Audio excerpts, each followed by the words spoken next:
right, so thanks for that great introduction and welcome to FoodTech21.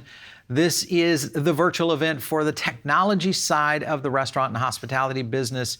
My name is Paul Barron and I'm going to be your host today throughout the event, along with guests and other speakers that I think you're going to really get a lot from today's event. We're going to have 10 sessions.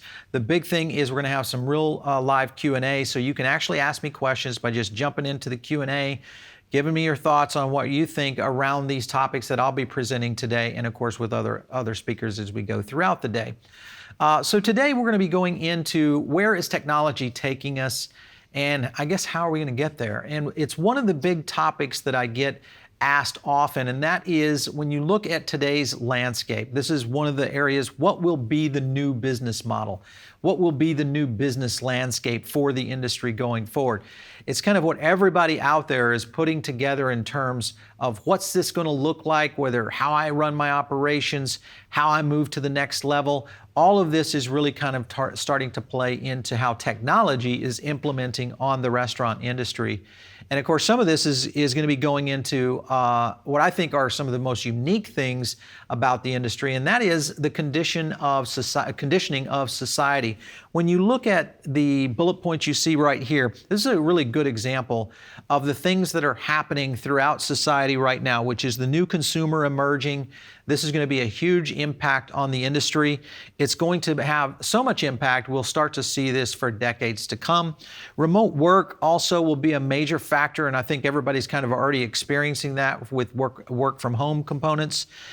Virtual gatherings, which have, it's kind of in the news every day, but what we are dealing with now is everything from virtual school to these types of events, which we are starting to see more and more of. And I think what we will also see is a huge advancement in technology for virtual that's going to change some dynamics around the industry, and I'll talk about that in a minute. The other thing is cashless and e-commerce will take a huge role. Obviously, takeout and delivery. Health and safety will be a huge factor in how we move to the next level. And then, of course, de-urbanization, which is really applied to real estate, and why I think real estate is in a very interesting flux right now and how it's going to be able to explode and also open up new markets for the restaurant and hospitality business. And then last, of course, is tech-driven solutions. We'll see more and more technology flowing into the industry in the next 2 to 3 years than we've seen in the last maybe decade to 15 years. I talk to so many people that think, hey, COVID-19 accelerated the restaurant industry as much as 5 years to a decade ahead of where we were going to be. It has really changed kind of the format and the future of what's happening in the industry. So, with technology affecting all of what we're doing, what is it that's going to change habits? And if you look at a book I recently read around a component called Atomic Habits, this was by James Clear. It's a really interesting book about how habits are developed. And the reason this is important is because when you look at developing habits for food service, this is people eating out, deciding to go out for lunch or grabbing lunch at home and bringing it to the office. If they're doing work from home, it's pretty much eliminated lunch and day parts. And habits are developed and formed in what I thought would be much faster, but in reality, James talks about this at 66 days is when where real habits start to shift and move into starting to shift someone's entire psychological effect of what they're doing. And it can take almost up to a year, 254 days, to really sink in a habit, and it becomes a long-term effect. In some cases, a lifetime habit that really starts to move. Now, that's the thing that we are very concerned with in the industry, and I think it is starting to happen in terms of how habits are starting to shift, how we move forward. And some of the things that are shifting our habits are where the impact is happening from the industry in terms of loss of revenue. This is one of the areas I think a lot of people don't necessarily recognize as being the number one area of impact. If you look at this slide right here, this is the event industry and how it's impacted the restaurant business, especially when you look at the local food service areas. In 2019, it represented $275 billion worth of revenue to food service, hospitality, et cetera. These were everything from conferences, business travel, events. Tens of thousands of these things were happening in cities all around us, especially in urban centers where we saw mass gatherings and huge amounts of basically engagement that were really moving the ball forward in terms of revenue. If you look at the data today in 2020, this has dropped down to $32 billion for the travel related, and then all the way down to $10 billion for business related travel, which has been obviously been affected here during COVID-19 the most in 2020. We do see a little bit of a rise in this, and I'm going to show you some data coming from another research firm on this. There is a little bit of a rise all the way through 2023, and then it starts to stabilize, but it's still at what could be around 60% of where it was in 2019. This will be a major impact on the food service industry because it's going to force us into omni-channel development. And I'll talk about that later in some special content that we're going to be releasing here. Again, just as a reminder, hit the Q&A chat if you have some questions here. Moving on to our next slide, which is the impact through 2023. This is kind of an interesting area when you look at Allied Market Research and what they did in terms of research around the industry. Prior to the pandemic, Allied predicted that the global events industry, valued at $1.1 trillion in 2018, would grow to $2.3 trillion in 2026. They've recasted that and looked at things around virtual events and why that is going to why it's going to matter in terms of moving to the next level. Virtual events are going to have a major impact. Obviously, the numbers I just showed you are huge, but more importantly, it's going to be how people gather and get information. And it's also going to have an interesting effect, I think, on how the restaurant hospitality industry starts to move forward beyond this, because we are going to see quite a bit less in terms of these events happening and really affecting our cities. Let's go back to research and the consumer habits, because this is something that is continuing to affect. And there's some data here that I think is intriguing when you look at where people are spending their money and why these habits matter the most now that we know where the impact of the industry occurred. Dine-in and takeout delivery habits pre-COVID. This is something that we pretty much controlled pre-COVID. Takeout was on the rise. We saw good, consistent growth in food service, and we're seeing tons of brands continue to open new retail locations and even expand into new markets. Available dine-in and takeout options, of course, have now ramped up. That has completely changed, and now we're seeing reduced available options now that we are in the COVID phase, which means we've got a whole new model of labor being affected, as well as minimal menu options, and of course, new market evolutions that are starting to occur. And when you think about this, transactions are usually the biggest thing that moves this. And this chart that I'm presenting here is a unique one because it talks about the key consumer restaurant transactions. Now, this is the consumer that is spending and going out, used to be going out, as many as 10 times per month. This is huge. When you look at, this is the guy that usually is one of your top 20%. He's in your restaurant 3-4 times a week for lunch. Maybe if you're fine dining, he's coming to your restaurant maybe 2-3 times a week. These are the ultra users. And if you look at their habits that they've already started to shift here between 2019, you can see the blue line, takeout, the green line, dine in, and the yellow line at home, which really represents kind of a grocery component or a cook at home component.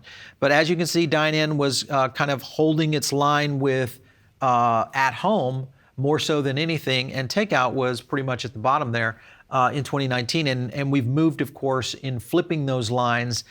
At home has started to rise at 691 transactions annually, 312 on dine-in or on takeout, and then 75, of course, on dine-in. And we see a slight lift throughout 2023, going up to around 121 as a high for next year in 2021. But kind of an up and down for takeout. But you'll notice a little bit of a rise right there on the last 3 years for takeout and delivery. I think that is the indicator that we're all looking for. Is this a long-term effect on how habits are being changed in food service today? I believe it is, and I think restaurants who are not already there, even the new brands that are being developed today who are literally building on just takeout and delivery, this is going to be a huge factor moving forward. All right, so let's move on to where are the food transactions migrating to? And this is one that I think everybody kind of knows it's been happening, but here's the data. When you look at pre-COVID, food away from home hit 51% in 2019. This took the industry basically 3 decades of growth to achieve this. This was from the National Restaurant Association, their last forecast report. And it took us a long time to get to that over 50%, and finally we achieved it as an industry. And literally within 6 months, that has been completely reverted to a 30-year low in terms of relationships to what you see here on screen with the grocery industry, which has shifted to spending dollar to an all-time high in the past 30 years, just over the past 6 months to 68.9% of the food dollar now being spent in grocery. So how is this happening? A lot of people are, of course, saying it's just the same old grocery chains that are just doing a few things differently. What could they be doing that will change the evolution of the food service industry? This is a good example of one right here when you look at increased sales by Amazon. Amazon online grocery sales triple in the second quarter. This is 2020, of course, during COVID. But here's the more concerning factor that I think really represents something that the industry needs to recognize as what could be a differentiator, and that is Amazon is leading in online grocery shopper satisfaction. This is a huge deal if they can start to create that Prime-like experience, which is so addicting and so habitual that people literally will now not go out to retail because it's just too easy to get something through Amazon Prime. If Amazon can crack the code on doing this in the food category, they could become a major force, much like they have done in retail, in shifting the food dollar and continuing to take it on its way, especially if they start to do things that are very creative, that are essentially replacing what a restaurant would do, with the exception of the experiential component. And I know everybody will always argue with me, but the restaurant experience is what people are after. Yes, this is true. But we're not after that experience 7 days a week. We're not after that experience 4 or 5 times a month. What we will see are experiential visits, whether it's a birthday or an anniversary, those kind of things. It will become a specialized affair. It won't become something that we just go out every Friday or Saturday night just because it's Friday or Saturday night. We're going to see that kind of shift, providing that companies like Amazon and others can really take it to that next level. So when you look at this next slide here, which is the future of grocery options, this is the one that I think is a little bit more daunting in terms of what the grocery industry, remember, grocery industry is still a massive industry. And if you look at this line list, on-demand food facts, I think this is going to be something we're going to see on an ongoing basis right there on and in grocery stores. Pre-ordered meals, you'll be able to order your meal up in the beginning of the day. You've got maybe tonight's meal and tomorrow night's meal waiting for you, ready to go and ready to cook at home. That would really change the dynamic around food. Chef creations and collaborations will be at play. Wine pairings and meals will start to come into the grocery aisles, and mobile app integration, loyalty, and frequency, which is something that the restaurant industry has pretty much prided itself on. I think the grocery business is going to continue to really rise technology in that area. And then lifestyle matching. Lifestyle matching is going to be building menus and products around certain areas of lifestyle. So, a lot of people say when you go to a grocery, you stay on the outer aisles for the healthy stuff. You go to the inner aisles for not so healthy. But I think we're going to start to see new collaborations in the grocery chains that are really trying to change that. And of course, with that, you're going to see showroom specialty food, which is where the grocery chains are going to start to utilize areas of their restaurants to actually, or their grocery chains to actually showcase specialty food items. And of course, we'll see advanced payment technology moving to where you literally are not standing in a line any longer. If these kind of things happen, it is going to change the landscape of food service. And I want to talk about the next era, the next area, I should say, and that is the channels that are remapping food service. Everybody knows this chart right here. You're probably looking at the same one right in your restaurant right now, and that is the percentage of sales mix when it pertains to takeout food. and delivery. And if you look at pre-COVID 2019, 12%, that was where the market was. Now, in less than a year away, 68% of food now is takeout and delivery.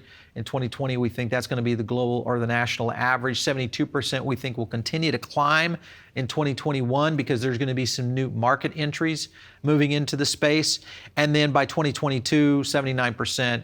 We're edging up to 80% by 2023. These are pretty striking numbers when you look at where we were just 12 months ago and how the industry was adapting. It just was not moving fast enough toward this, and now it has completely shifted to this type of movement. So what you see here are meal occasions for food delivery via digital channels. This expansion is going to continue. And when I say food delivery, this means takeout as well as food delivery. But the area is, again, 79%. But the more important numbers here is that we see a continued growth in average meals per consumer. This is the thing that will make it very interesting of continual growth. In other words, people are going to continue to take 1 or 2 meals a week that they used to cook at home or they used to get out at a restaurant and move that to a takeout or delivery product. Now, with takeout delivery in the game, you can't not talk about Uber, so I just want to go right into it. Uber, of course, just reported their biggest, they had a huge slump of 75% in their ride-sharing business, but they did come up in their food business. And when I look at Uber, I'm a big proponent of third-party delivery to a certain extent, as long as there is a good data exchange of the user and the fee isn't too much, then I think we've got something going forward. If we don't get to that point, these companies I just don't think are going to stay around, because as you can see, ride-sharing is slumping. That was their number one. I think right now we're probably looking at a short-term fix for third-party delivery, and here's the data that kind of supports that. And this is all built on where consumers are looking at whether or not they're willing to pay the extra product, and also whether or not restaurants start to do their own backfill for building in their own logistics systems to be able to actually do their own delivery. All of that potentially will affect third-party delivery and its shift. And if you look at this slide right here, the ramp up from 2017, 16 million, all the way to where we were last year at 24, almost 25 million, actual customers in third-party delivery, ramping up dramatically to 42.3 million, we think 40.7 million by 2021. And that's where I think we will see the begin of the fall off, dropping to around 31 million active consumers using third-party delivery, as opposed to by 2022, we will see a lot more operators utilizing their own delivery systems, their own logistics systems, and that's when the game starts to change for third-party. So let's move on into understanding the kind of the underground effect of what's hitting the industry and how can the industry survive, get past this, and through technology, be able to excel to the next level. One of the things that I've done in the past 20 years is, if you've had a chance, you should check it out, The Chipotle Effect on Amazon. It's a book that I wrote back in, 2014 on the consumer shift that was occurring, but more importantly, the restaurant industry shift that was occurring and how we were, as fast casual operators, really starting to implement some massive change in the industry. And if you look at the data here on just the trajectory of brand growth from 87 brands in 2000, fast casual brands, all the way where we are, could be by 2025 at about 1,500 concepts. That's not stores, that's concepts. That will continue to blow past, I think, what the industry is expecting in terms of total revenue. What you see here is the total revenue of going from where we think will land this year, around 60 billion, to 125 billion. That's doubling up here by 2025. This is a major shift for where I think fast casual will be, and I think fast casual is primed right now for post-COVID because of their ability to deliver, their ability to do virtual, their small footprint, their real estate prowess that they have. All the advantages really go into them in terms of the top reasons for growth. Obviously, social media marketing, their ghost and virtual operations are a huge factor in how this moves to the next level. And I think a lot of people miss the real point behind this of where is the industry moving if we're not going to be building restaurants in the urbanized centers, if cities start to evacuate and we see less and less population. We just recently did a fairly large poll on whether or not you would stay in an urbanized city or move out. And I was even surprised at how much, on how close it was. It was 49% that were willing to leave. Only 51% willing to stay in their own home in a city they've probably been in for decades. To me, that is a striking number of realization around deurbanization. And if you look at fast casual, that's the one Achilles heel that could be a factor in its growth, because fast casual has continued to move brands and chains into urbanized centers to really kind of build on their customer base, which was these centralized workforces. And of course, all of that has really started to move when you look at mass transit being reduced, and then obviously high-rise buildings in places like New York, Chicago, LA, you name it. Being able to just get into that is going to be a problem in the future just because of the workforce change and the dynamics. So what's going to happen is with the fast casual concepts, we will start to see those virtual brands developed.